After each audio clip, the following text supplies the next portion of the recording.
की ये कहानी है एक भारतीय जवान की। जब हम लोग छोटे हुआ करते थे तो हम लोगों को 15 अगस्त और 26 जनवरी का बेसब्री से इंतजार हुआ करता था। सभी बच्चों में एक अलग ही उत्साह दिखाई देता था। 15 दिन पहले से ही भाषण, गाने, नाच की प्रैक्टिस शुरू हो जाती थी। 12 बजे तक ये सब हो जाता था। उसके बाद स्कूल में ही देशभक्ति फिल्में चलाई जाती थी। बॉर्डर, शहीद भगत सिंह, कारगिल, ये सब फिल्में ना जाने हमने कितनी बार देखी हो, लेकिन क्या मजाल कि हम कभी भी इससे बोर हुए हों। देशभक्ति की अलग ही खुमारी थी। देश के लिए कुछ कर जाने का नशा, देश पर मर मिटने का जुनून, ये सारे गुण हमें बचपन में ही बड़े आसानी से सिखा दिए जाते थे।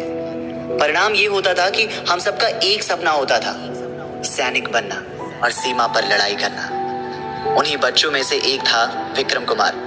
वो माँ के पेट से ही देश प्रेम का पाठ पढ़कर आया था। उसके दादा प्रथम विश्व युद्ध में भारत की तरफ से लड़े थे और शहीद भी हुए। यही बात विक्रम को अपने देश पर मर मिटने की प्रेरणा देता था।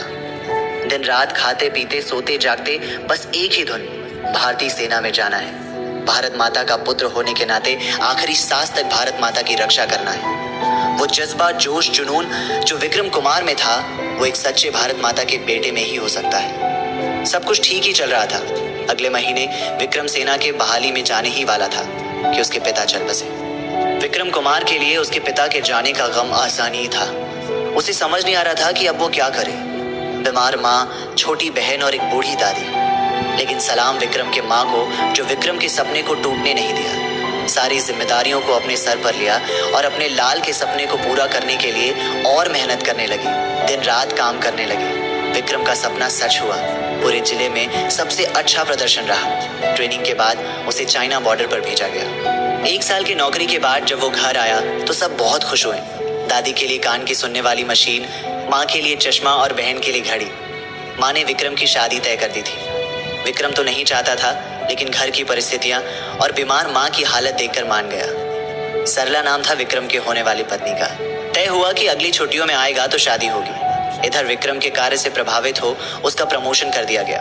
विक्रम चाहता तो वो हेडक्वार्टर से भी काम चला सकता था, लेकिन उसे वो सीमा पे दुश्मन को धूल चटानी थी। सीमा पे ही डटा रहा। इस बार की छुट्टी उसने थोड़ी ज्यादा दिनों के लिए थी। उसकी शादी भी होने वाली थी और वो घर वालों के साथ वक्त भी बिताना चाहता था। शादी अच्छे से संपन्न हुई। अभी पूरी तरह छुट्टी खत्म भी नहीं हुई थी कि सीमा पर युद्ध छिड़ा। ऑफिशियल फोन आने से पहले ही विक्रम कुमार घर से निकल गया। अखबारों, टेलीविजन में अब युद्ध की खबरें ज्यादा आने लगी थी। विक्रम के घर वाले भी थोड़े परेशान दिखने लगे थे। मुश्किल से 10 दिन 15 दिन बाद विक्रम से बात हो पाती, तब चैन आता। सरला ज्यादा परेशान थी। अब तक जो वो रेडियो का इस्तेमाल सखी सहेली सुनने में करती थी, अब उसे रात में 8 बजे वाले समाचार का बेसब्री से इंतजार रहता था।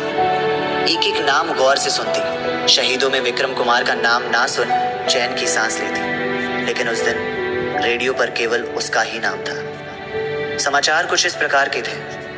गुप्त कैप्टन विक्रम कुमार अपने 30 जवानों के प्राणों की रक्षा करते हुए युद्ध भूमि में शहीद हुए। बीमार माँ, छोटी बहन, बूढ़ी दादी और सरला, किसी के भी आंखों में आंसू नहीं थे। उनकी आंखों में वो स्वाभिमान था, वो गर्व था। बीमार माँ की आंखों में एक अलग ही चमक थी। बहन की आंखों में भाई की याद थी और सरला के आंख पत्थर हो चुके थे।